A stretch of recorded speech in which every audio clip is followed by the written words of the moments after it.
Did you or your parents grow up with a Nazi war criminal living on your street? A dithering old man who was once a ruthless mass murderer in Germany or Poland? After all, some of you out there lived among those war criminals, more of you than you might think. You'll agree with us in about 25 minutes.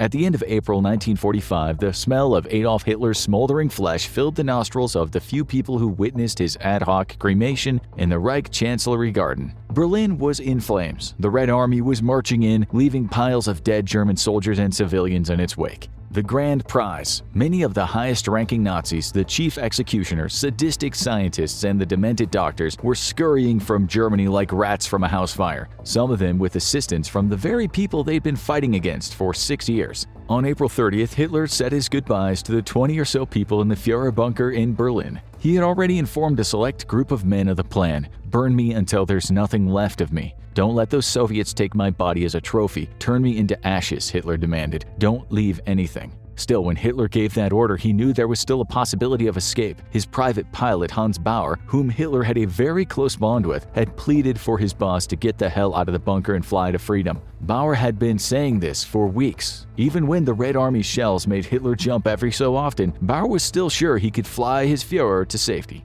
In the weeks and days leading up to the end, Bauer's Führer squadron had been ready to leave Germany from at least 6 airfields in and around Berlin. There were many options as to where to go: the Baltic coast maybe, or further afield, Greenland, Manchuria, Argentina, Japan. Arab sheiks would even help hide Hitler. Hitler wasn't impressed, so Bauer told him again right at the end he had a Fieseler Phi 156 Starch-Light plane waiting.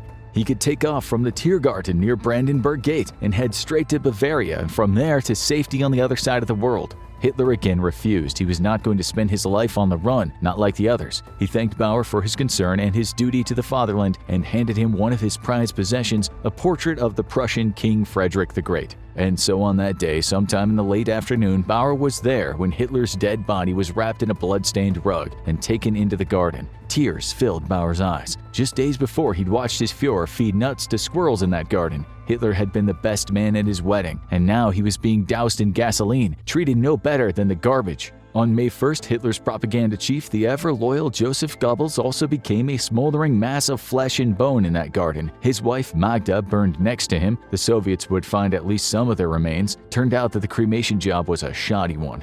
The Soviets, under the ruthless leader Joseph "Man of Steel" Stalin, did not want dead bodies. This was no good. He wanted to capture those top Nazis. Like the USA, the Soviets wanted the scientists. They wanted the spies, the great swaths of German intelligence, the doctors who had medical data no other country had. There were many precious and valuable items among that Berlin rubble, but the real treasure were the Nazis themselves. Bauer did not get that far. The road he planned to use as an airstrip had been bombed and was covered in potholes. Hitler was right not to go. The street was crawling with soldiers from the Soviet Third Shock Army. They found Bauer and shot him in both legs. Not too far away, the Nazi Chancellery head, Martin Bormann, one of Hitler's closest who'd fled at the same time as Bauer, was killed by Soviet artillery. It would be years until Bormann's death was confirmed. For decades, there were rumors about his whereabouts in the South Americas, Denmark, and Australia. It was said he was a Soviet spy, that maybe he and Hitler had teamed up again. The CIA and the FBI never stopped looking for those two guys, which wasn't public knowledge. Of course, it wasn't until 1998 that Bormann, who was one of the main architects of the Holocaust, was conclusively identified using forensic DNA techniques. Every high-ranking Nazi became part of this treasure hunt. The last thing the Americans wanted was for the Soviets to get there first. After one of Bauer's legs was amputated by Soviet doctors in June 1945, he was interrogated time and again. Where is the gold? Where is all the stolen art? Where are your brothers in arms? Where are the scientists? No way would the Soviets kill this man who'd been there at the end of Hitler's life and surely knew where the other Nazis had fled. As newspapers the world over ran headlines about Hitler's death and the peace that was surely on the way, Stalin wasn't buying it. Not for a second did he believe Hitler was dead. The Germans didn't surrender immediately after Hitler perished, but the war was a hopeless cause. Germany at least hoped for some favorable conditions, but they were not going to come. Karl Donitz, the Grand Admiral of the German Navy, replaced Hitler as the head of state and was the one to make the final decision to give up. The Allies would accept nothing but complete unconditional surrender, and that happened on May 7th when Alfred Jodl, the chief staff of the German army, signed it into effect at the Supreme Headquarters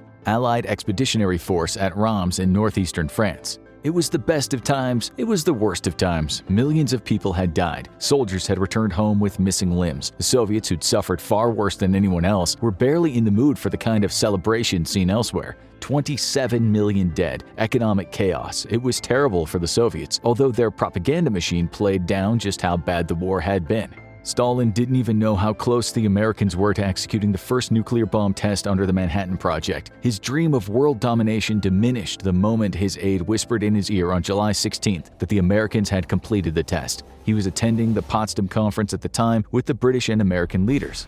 It suddenly became much more important to find those Germans in hiding. The public didn't know it, but a new secret war featuring spies was taking place between the US, UK, and the Soviets. Take them alive, not dead, was what all three were saying. As you'll see, they did just that, but they didn't feel the need to tell anyone about it. It was capitalism versus communism, and it would be a long fight. Hitler was dead, even if Stalin didn't believe it. Goebbels was surely dead, but what about the other main players? What about Hermann Göring, the head of the Luftwaffe? Not long before the end came for Germany, he'd been sentenced to death by Hitler for the alleged crime of attempting to seize control of the state. Bormann had orders to execute him if Berlin fell, which of course was always going to happen. It was better for Göring to surrender to the Americans than give himself up to the Soviets, and that's what he did on May 6th when the 36th Infantry Division of the US Army got hold of him. Göring's lavish tastes for gold, jewels, and art came out in his trial, as did his starring role in the Holocaust. But after being handed the death penalty by hanging, not by firing squad as he'd asked, his life came to an abrupt end in his prison cell. If you'd had to list the top 5 Nazis, including Hitler of course, you might put Bormann in 4th, Goebbels in 3rd, Göring in 2nd, and the top man next to the boss was the head of the SS and Gestapo, the Holocaust's main man, Heinrich Himmler. Himmler had also become the object of Hitler's wrath after he'd attempted to engage in peace talks with the enemy. This infuriated Hitler, who'd always seen Himmler as possibly the most loyal of his inner circle after Goebbels. Hitler called Himmler's call for peace treachery, the worst case of disloyalty in his entire life, and ordered his capture and execution. On May 21st, long after Hitler had been turned to ash, Himmler was apprehended by the British while trying to escape. He was then sent to the 31st Civilian Interrogation Camp outside the city of Lüneburg. Despite the civilian clothes and the absence of his mustache, the British discovered they had someone important on their hands, and no sooner than Himmler admitted that, he was dead. A doctor had asked him to open wide, and the next second, following a slight crunching sound, he was on the floor. Hitler's inner circle was suddenly looking like a quiet place. The man later called the chief architect of the Holocaust, second to Himmler, Reinhard Heydrich, had already died in 1942 at the hands of Czech resistance fighters. This left another of Hitler's closest, the Reich Minister of Armaments and War Production, Albert Speer, who'd once had ideas he might become Hitler's successor. He was arrested by the British after Germany's surrender. It was heard during the Nuremberg trials that Speer had been a very important component of the Nazi war machine, a literal architect in the industry of mass murder. But it was never certain what he knew about the Nazis' extermination plans, so he only got a 20-year prison sentence. This also left the Nazi Minister of Foreign Affairs Joachim von Ribbentrop, who was arrested in May 1945. After the trials in Nuremberg, he too was sentenced to death. Next up for a death sentence was Field Marshal Wilhelm Keitel, chief of the Armed Forces High Command. Hitler's inner circle was now almost emptied. But in the who's who of Nazis, Erich Raeder's name also came up. He'd been the Grand Admiral of the Kriegsmarine before Dönitz took over the position. He might have kept his job as Hitler's main guy in the Navy had it not been for the embarrassment at the Battle of the Barents Sea, when Britain's Royal Navy delivered a beating to the Germans late at night in the Arctic off the coast of Norway. Raeder lost his job, but that didn't mean he was going to get off scot-free at the trials. Nonetheless, he and Dönitz later breathed a sigh of relief in the courtroom when instead of a death sentence, they were just handed prison sentences. Raeder wasn't expecting that since he'd been charged with all the biggies: war crimes, conspiracy to commit crimes against peace, crimes against humanity, planning, initiating crimes against the laws of war, and waging wars of aggression. They threw the book at Dönitz too, but some of the charges didn't stick, and he got away with a 10-year prison sentence. Both men were able to argue they weren't involved in the Holocaust quite convincingly. Those Nazis accused of being a major part of the final solution were not so fortunate to go on to serve prison sentences and in later life write books and then take up gardening. Hans Frank, the Governor General of occupied Poland, was found guilty of war crimes and crimes against humanity, and no way was he going to get off with a prison term. The so-called Butcher of Poland exhibited no shame during the trial when he said, "I was happy when Adolf Hitler, in a most wonderful rise to power, unparalleled in the history of mankind, succeeded by the end of 1938. Frank was asked, "Did you ever participate in the annihilation of Jews?" He replied, "I say yes, and the reason why I say yes is because, having lived through the 5 months of this trial, and particularly after having heard the testimony of the witness Haas, my conscience does not allow me to throw the responsibility solely on these minor people." Like many Nazis at the trial, Frank didn't want to look like an evil beast, so he passed the hot potato upwards as if everything had been Hitler and Himmler's fault. Hitler must have been rolling in his grave at this point. 6 million Jews dead, Soviet prisoners, other POWs, Roma people, gay people, all dead, and no one wanted to take the blame. They looked like burping children denying they just stole a can of soda. The evidence was overwhelming. Another main man in the Holocaust was Ernst Kaltenbrunner, a rabid anti-Semite that used to hang on Hitler's every word when the so-called Jewish problem was brought up.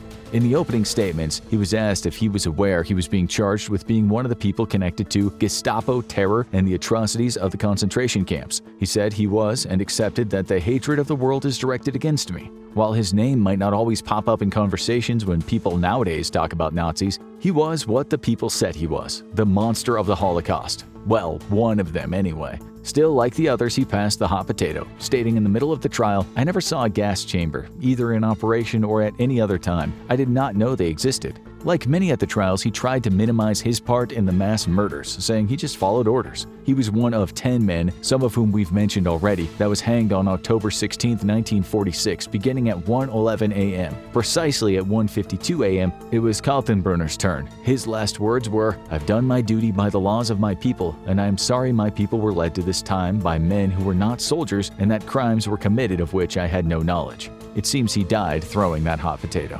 43-year-old Sergeant John C. Woods from San Antonio in the U.S. was the executioner. Despite all this denial, he took great pride in his job. He told Time magazine, "I hanged those 10 Nazis, and I am proud of it. I wasn't nervous. A fellow can't afford to have nerves in this business." Some people who were there said some of the men's heads hit the trap door on the way down and that the rope wasn't long enough, so they were strangled to death rather than dying from their necks being broken from the fall. The U.S. Army denied this, but to be frank, not too many people expressed dismay at a possibly half-botched hanging. Rumors circulated that the Army had done this on purpose. These 10 men were perhaps the cream of the crop, but the massacre of millions doesn't happen without thousands of people being involved. The U.S. alone arrested around 100,000 Germans accused of war crimes. There was the Doctors' Trial in 1946, in which 23 men were accused of conducting or taking part in the terrifying Nazi medical experiments we'll discuss soon. 7 men were acquitted and 7 were sentenced to death. The others spent around 10 years in prison. Over 1,300 witnesses came forward to talk about the horrors inflicted in those camps. Over 30,000 documents were brought into evidence, and the proceedings generated around 132,000 pages of transcripts.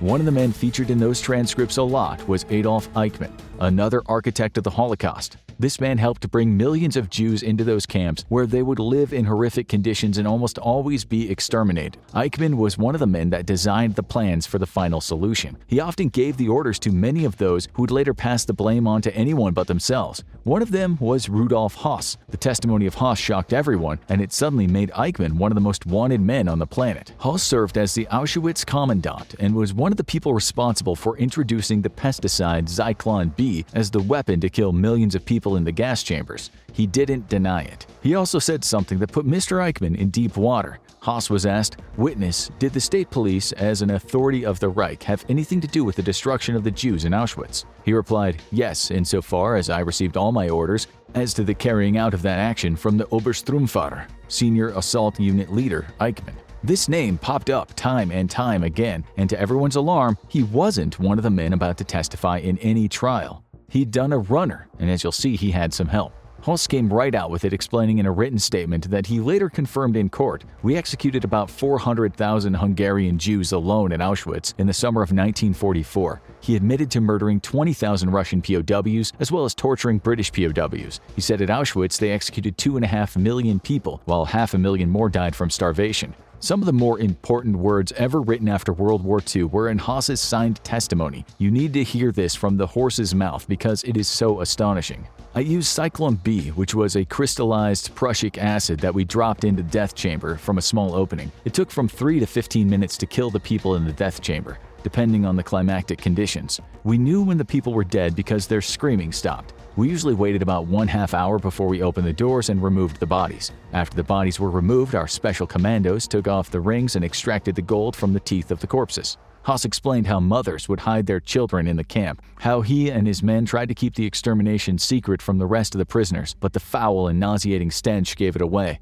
In relation to the mass executions, he was asked again, this entire action came to you directly from Himmler through Eichmann, who had been personally delegated. He replied, yes. So the line of command went Hitler, Himmler, Eichmann. As you now know, Himmler was dead by this point, as was Hitler, so now Eichmann was the man that everyone wanted, that the Jewish people were screaming out for. But Eichmann was nowhere to be found. After the war, he was arrested with other SS officers by US troops and later sent to a work camp. He'd given the US authorities the name Otto Eckmann. By the time Haas was spilling the beans, Eichmann had escaped the camp and was hiding out in Germany under the name Otto Heininger.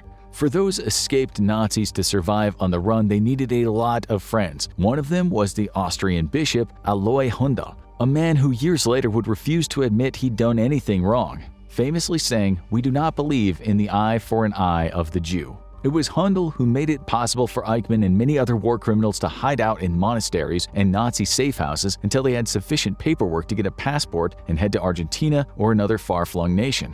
These escape routes were called rat lines. Many of them led to countries in South America, but other chosen destinations were Mexico, Switzerland, and as you'll hear about in detail, the USA. There are various reasons why the Nazis chose South American countries. One is they could find other Germans there. Many of the countries were sympathetic to the Nazi cause. Cruel dictators would take them. There was also the fact that those countries didn't have extradition treaties. And once enough Nazis were in a certain country, they could form networks. A Nazi journalist interviewed Eichmann in 1956. These recordings were not made public until 2022. They tell you a lot about Eichmann, who quite nonchalantly admitted, "I don't care about the Jews deported to Auschwitz, whether they lived or died. It was the Führer's order. Jews who were fit to work would work, and those who weren't would be sent to the final solution."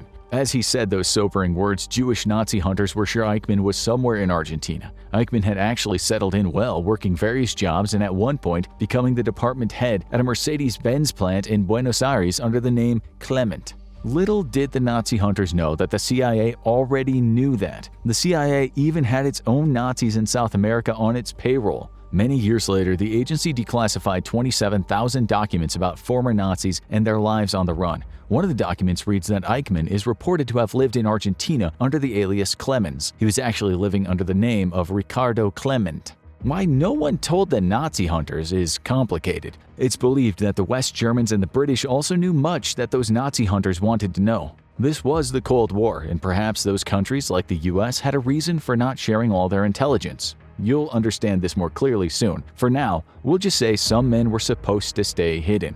In May 1960, a group of Israeli Mossad agents sent to capture Eichmann staked out his house in San Fernando, a suburb of Buenos Aires. They watched him travel to work and back by bus. They were sure they had the right man. At one point, one of the agents went up to Eichmann and talked to him in Spanish. Eichmann got scared and guessed what was happening. But before he could run, two other agents were wrestling him to the ground. One of the worst runaway monsters of World War II had been captured. This wasn't extradition in any sense of the law, it was kidnapping, but hey, what were they to do without any extradition treaties in place? The agents drugged Eichmann and smuggled him back to Israel on a plane, breaking God knows how many laws on the way. This was incredibly controversial at the time. For an architect of the Nazi genocide, Israel basically said something like, "Extraordinary circumstances require extraordinary measures." Eichmann was soon standing in a courtroom described by one of the 500 journalists as a thin, balding man of 55 who looked more like a bank clerk than a butcher. It was a naive thing to say. Evil doesn't snarl and have horns, it winks and wears a tie. Like the rest, Eichmann denied being the monster he'd been made out to be. He told the court he didn't kill anyone and that he was only dealing with train timetables and technical aspects of evacuation transports. Nope, that didn't impress anyone. He was executed in 1962. When those Mossad agents were in Argentina, they had to make a sacrifice. That's because they might have also been able to capture the man that was known as the Angel of Death, the Nazi doctor that experimented on prisoners in the worst possible way, Joseph Mengele. This is the man that would walk up to Jews after they entered the camp and picked out the specimens he wanted, often the children who would later call him uncle after he handed them candies. Little did they know they were going to be his human guinea pigs. This is how one of those kids later described being picked by Mengele. Dr. Mengele pulled me out of a queue as we were on the way from the sea logger camp to the gas chamber. I was the only one picked that day personally by Mengele and his assistant. They took me to his laboratory where I met other children. They were screaming from pain.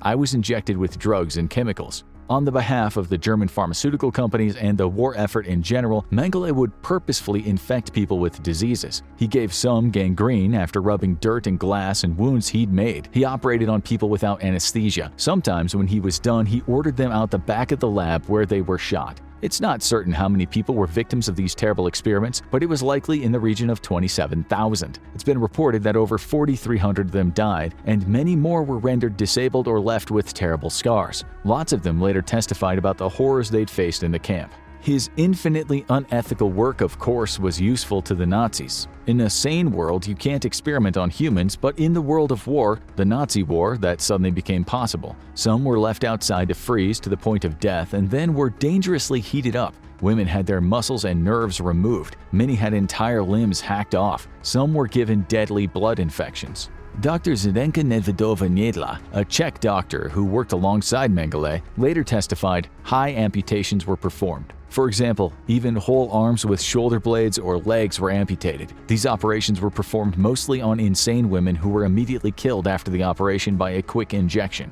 It wasn't an easy decision for those Mossad agents to know that they were giving up Mengele in order to catch Eichmann. They'd heard the nightmarish stories, but in that contaminated sea of hidden Nazis, Eichmann was the bigger fish. One of the Mossad agents explained it simply. "When I have a bird in my hand, I don't start looking for a bird in the bush. I'll take the bird in my hand, put it in a cage, and then deal with the one in the bush."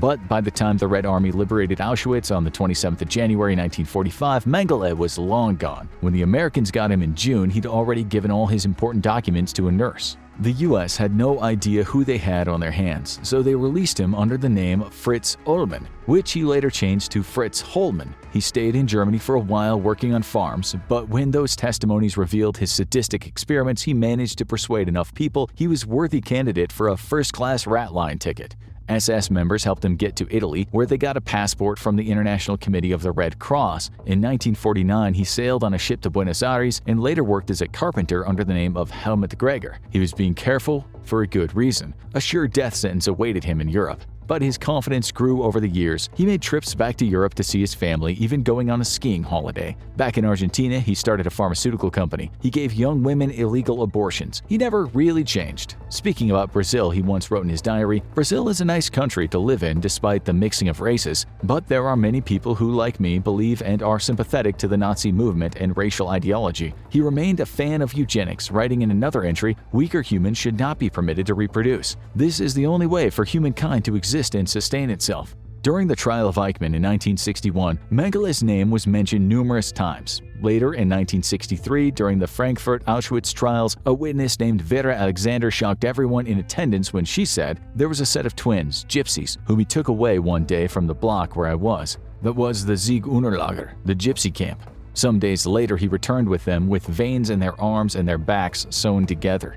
The judge couldn't believe his ears and asked her again, "He sewed them together like Siamese twins?" She replied, "Yes, he did." Alas, Mr. Mengele was never brought to justice. On February 7, 1979, while Mengele was at a coastal resort in Brazil, he had a stroke in a swimming pool and drowned. He was seen as one of the ones that got away. But little did Americans know that fiends like him were living among them at this time. None of this would have been possible if it wasn't for those rat lines. Franz Stangl is more proof. He was one of the worst, the commander of the Sobibor and Treblinka extermination camps. It's said on his hands was the blood of possibly 1 million Jews. This made him an even bigger fish than Mengele. In 1948, he went to see that man of the cloth, Bishop Aloy Hundal, when Hundal said to him, "You must be Franz Stangl. I've been expecting you."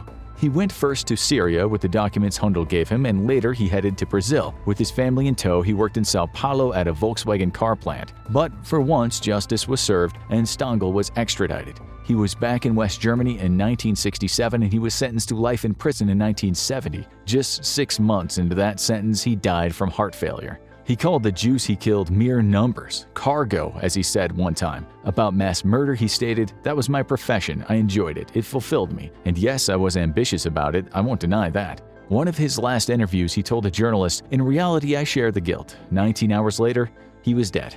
Stangl, like many of the rats in the rat lines, crossed the Alps into Italy. They often hid out at the Capuchin monastery near Bressanone, and sometimes the Franciscan monastery near Bolzano. This was called the monastery route. From there, Rome was usually the next destination and then to far-off places. In Rome, with a member of the Catholic Church having confirmed their identity, the International Committee of the Red Cross supplied them with a passport. Somewhere in the region of 120,000 papers were handed out leading up to 1951. This might sound strange, but it was due to humanitarian concerns. The so-called protective passports were for anyone at risk of persecution, including Jews during the Holocaust. Still, the organization was roundly criticized for giving those Nazis papers. This was no time for neutrality, was the usual refrain. Sometimes those involved in the rat lines weren't neutral in the slightest, such as the U.S. intelligence agencies that helped the so-called Butcher of Leon escape. He was Klaus Barbie, a man whose face stayed in his victims' memories for the rest of their lives. The eyes, they used to say, they could never forget his evil eyes.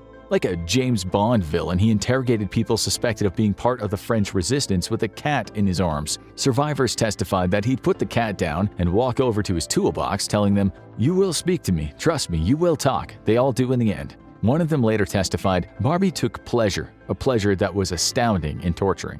Another said, he had the eyes of a monster, he was savage, my God, he was savage, it was unimaginable. He butchered them in ways we can't even truly describe, and then sent them to their deaths at the camps. Barbie was the head of the Gestapo in Leon, whose headquarters were at the famed Hotel Terminus. This is where the torture happened, often for days on end with that damn cat of his always nearby. Not many people could hold out. Some did though, such as a woman named Lise Leserve, whom Barbie thought was connected to a resistance fighter named Dider. On his last attempt to torture her, after already smashing her up and freezing her in baths of ice cubes, he said in a calm voice, "I admire you, but in the end everybody talks. What you have done is magnificent, my dear. Nobody has held out as long as you. It's nearly over now. I'm very upset, but let's finish. Go on, a little effort. Who is Dider?"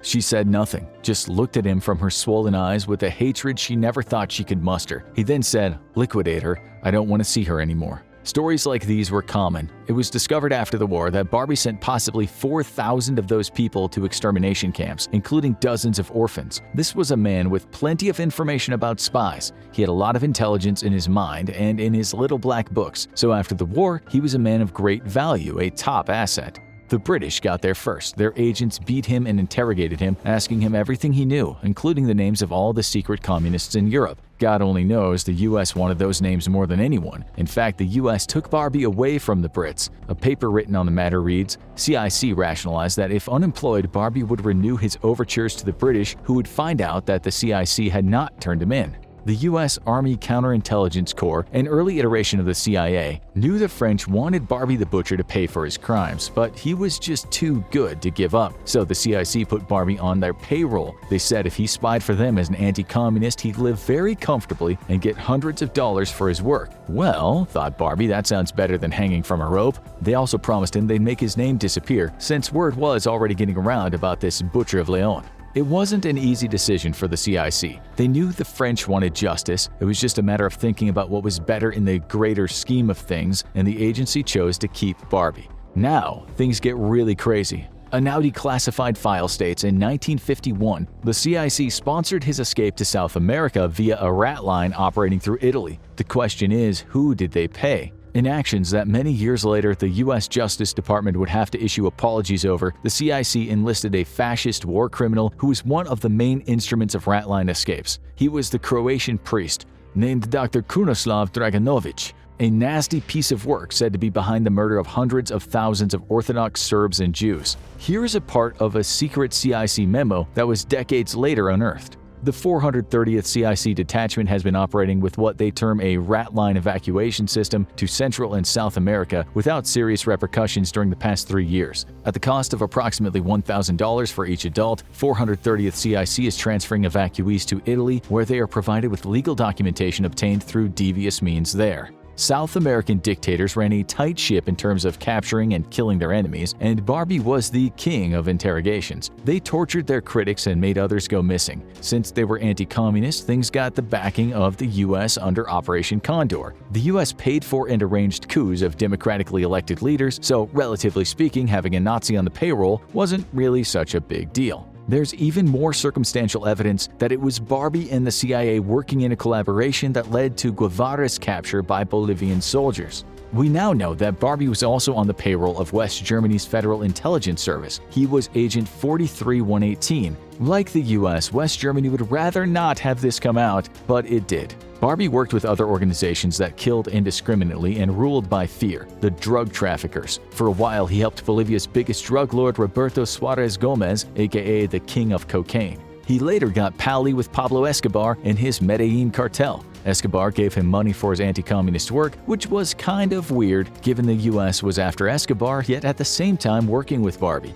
It wasn't too long though before his identity was revealed and he was on his way back to Europe to face the music. The spying agencies of the Americans, the Brits, and the West Germans were all somewhat hot under the collar because they'd known all along he was alive and well, working as torturer-in-chief in South America while trafficking drugs. When he arrived at the airport in 1983, a 44-year-old woman who he had tortured as a kid was there and tried to shoot him. She failed and got herself arrested. He was hated that much, so his appearance was mightily embarrassing for the Americans. The Justice Department had to make that apology. Its long investigation led to a paper being written, with sections headed with things like the Army's interest in reactivating Barbie in 1965 to 67, drug trafficking, weapons trade, and Barbie's entries into the United States. While Nazi hunters were struggling to find him and the French were clueless about his whereabouts, the CIA was writing memos that said he could be re-recruited in the late 60s if he could provide unique information of significant importance under secure operational conditions. Barbie went to trial. His victims hissed and screamed at him in the courtroom. Some broke down, describing in harrowing detail what had happened to them back in Leon. Journalists were rendered speechless by what they heard. How this now old man had been the very embodiment of sadism. Barbie's lawyer tried to argue that what Barbie had done was no different from what the Americans did in My Lai in Vietnam, what the French did in Algeria. It didn't work. He was found guilty of crimes against humanity and died 4 years later in prison. The question now was, who else had the CIA and FBI known about all these years? Declassified documents tell us the FBI investigated the possibility of Hitler escaping through a rat line to South America. Some of the 700 FBI documents declassified in 2014 said just that, or at least wrote about the possibility of it happening. One of them states Hitler's reported to be hiding out in the foothills of southern Andes. The file says a meeting took place in Hollywood. A man in that meeting said he was in a group of 4 people who met Hitler and his party when they landed from a submarine in Argentina. More subs arrived carrying around 50 people, including doctors, all part of Hitler's escape party. All kinds of things were coming out, but that didn't mean they were true. The CIA, under Operation Bloodstone, had tried after the war to hire leading former Nazis in hiding so as to recruit them into the Cold War against the Soviet Union. Both J. Edgar Hoover at the FBI and Allen Dulles at the CIA were in on this. The New York Times said in a report that about 1,000 Nazi war criminals were hired, and some ended up being given papers to move to the U.S. One case involved a man accused of machine gunning down 60,000 Jews in Lithuania. He was hired by the CIA as a spy and paid $1,700 a year, as well as 2 cartons of cigarettes each month. That was in 1952. In 1956, he was given the green light to emigrate to the U.S. Years later, when the FBI wanted to prosecute him, the CIA stepped in and said they couldn't do that because it would expose them.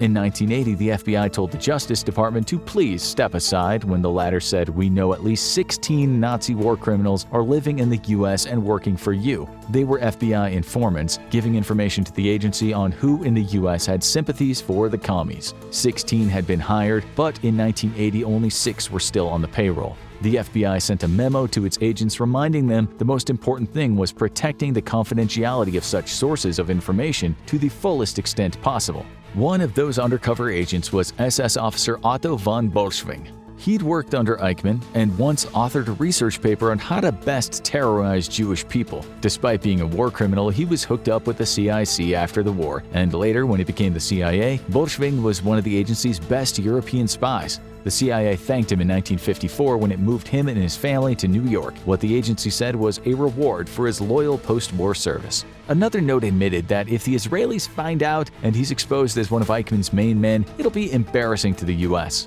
The CIA managed to keep the information about his close relationship with Eichmann under wraps for at least a while. Now, they weren't all great spies. The Times wrote, but many Nazi spies proved inept or worse, declassified security reviews show. Some were deemed habitual liars, confidence men, or embezzlers, and a few even turned out to be Soviet double agents. Who knows, maybe that quiet man next door your grandmother used to talk about was a Nazi war criminal helped through a US-sponsored rat line after the war. It's thought that under Operation Paperclip, the US took in another 1,600 German scientists, some of whom were members or even leaders of the Nazi Party. These weren't hired as spies like the other men, but to do what they'd always done – science. Some became a big part of the Cold War space race. And don't think for a second that the Soviets didn't also employ former Nazi scientists. They put about 2,200 of them on the payroll. According to The Guardian, some Nazis also lived in the UK, and MI6 hired a few. The paper wrote in 2006, most remained in the UK, however, and were granted civilian status. Many married, started families, and by the 1990s, those who survived were British subjects. Gunther Ebeling was the commander of an annihilation squad of the SS in Warsaw, and right after the war, he ended up working for both the British and American spy agencies. His alias for both agencies was Slim. A research paper featuring Slim and other Nazi war criminals hired by the Brits and Americans states, "At this time, the British knew Slim was a war criminal. Perhaps this is why they advised one of their own intelligence officers, Mr. Coleman, to drop his personal friendship with him, which had formed during Operation Nursery. Nevertheless, the British ID had been using Slim in coordination with their American colleagues in an anti-Nazi operation codenamed Jersey Cow, which would later develop into the better-known Operation Selection Board. Operation Selection Board consisted of going after 70 ex-Nazis who were part of a right-wing, virulently anti-communist movement.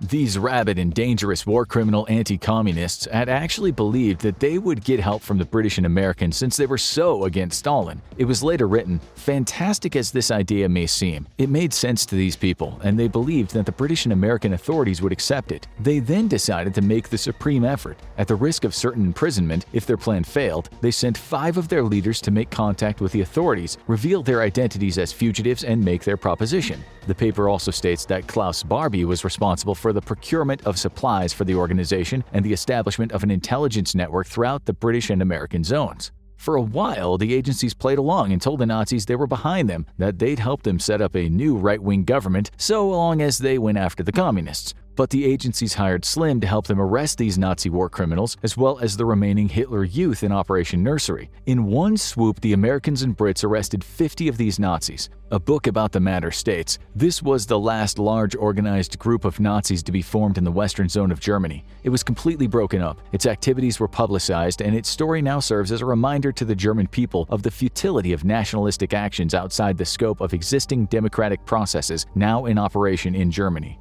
A different paper written about Mr. Slim states, evidence suggests the CIC believed he was crucial to the successful completion of Operation Nursery and the breaking up of other Nazi underground organizations. But Slim's story was a common one. The Americans soon started worrying that it would get out that they and the Brits had a war criminal on their secret books. More concerning was the fact that Slim now knew way too much about American and British intelligence. What if he became a double agent? He soon became a security risk. It was said that the agencies loved the information and not the informant. The spies were highly expendable. 3 British intelligence officers later tried to arrest Slim. As the saying goes, they were bringing him in. The report says Slim's rendezvous on January 18th was a trap. It says the 6'6" huge man went through the Brits like a bowling ball. The report adds they'd been ordered to take him alive and did not in consequence use their pistols except to try to overawe him. One officer shot Slim in the foot and he apparently went berserk, so they tried to knock him out with chloroform. The report states finally after a severe struggle, one of them hit Slim over the head with a loaded stick and knocked him unconscious.